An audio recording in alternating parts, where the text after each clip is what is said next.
Bonjour et bienvenue dans le Vendredi c'est permis en vidéo. Nous avons choisi de vous parler aujourd'hui de l'annonce d'une mauvaise nouvelle.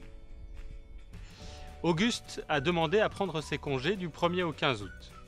Son responsable, en faisant le planning, a réalisé qu'il ne pourrait pas lui accorder ses congés. Il doit lui annoncer aujourd'hui. On regarde.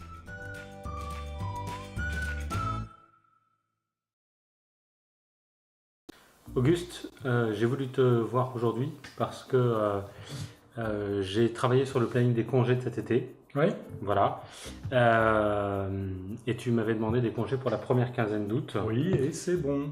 Et j'ai retourné les choses dans tous les sens et en fonction des différents impératifs de service et d'autres impératifs, je dois t'annoncer que malheureusement, je ne peux pas t'accorder cette année tes congés sur la première quinzaine d'août.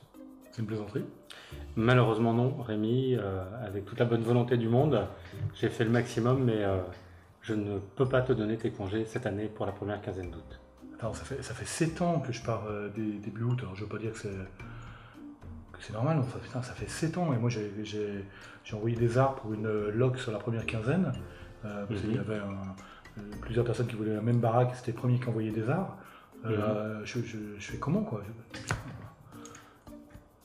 Écoute, je vais te cacher avec toi, Maxime. Moi, première semaine d'août, enfin les 2 premières semaines d'août, je ne serai pas là, je vais voir un médecin, je vais me démerder, je ferai comme je peux.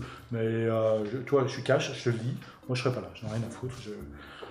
J'ai besoin de ces 15 jours, voilà. Écoute, Auguste, je comprends que tu sois en colère, que tu sois énervé par cette mauvaise nouvelle. Je comprends très bien que ce soit une mauvaise nouvelle. Quant à ce que tu viens de me dire sur ce que tu comptais faire, écoute, j'aviserai en tant que manager au moment venu si les choses doivent se produire comme ça. Pour l'instant, ça n'est pas la question pour moi. Voilà. Simplement, j'ai fait ce qu'il fallait. Je devais t'annoncer cette nouvelle. Je comprends une nouvelle fois que tu sois très mécontent, mais une nouvelle fois, je ne peux pas faire autrement. Voilà. Écoute, je comprends ton énervement, mais malheureusement, j'ai envie de dire, ça ne pourra pas se faire différemment. Voilà. Je pense que c'est ta fin de journée, tu avais fini là? Ouais. Bah écoute, non, je rentre, t'inquiète. Oui, je vais pas passer à l'atelier, c'est bon. Je rentre et sois pas étonné si pendant un petit moment, soupe à la grimace et compagnie, et puis moi en août, je serai pas là, je me démerde, mais sois pas surpris si je suis pas là. Je peux comprendre que tu sois très énervé, et une fois de plus, je ferai ce que j'ai à faire en tant que manager si jamais effectivement tu n'es pas là début août. Bah, tu feras ce que tu as à faire en tant que manager, moi je vais prendre mes responsabilités. Allez, salut Maxime, j'y vais parce que bonne soirée quand même. Bonne soirée, bonne soirée. Ciao.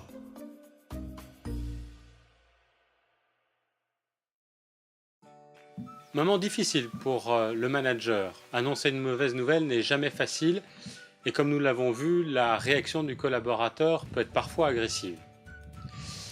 Mais avons-nous à l'esprit que pour qu'un collaborateur digère une mauvaise nouvelle, il a plus besoin de fermeté, de sentir que la décision a été définitivement prise et de temps pour l'accepter, plutôt que d'arguments?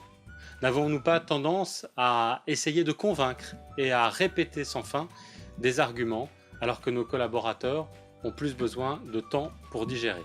Et vous, qu'en pensez-vous? Bonne réflexion!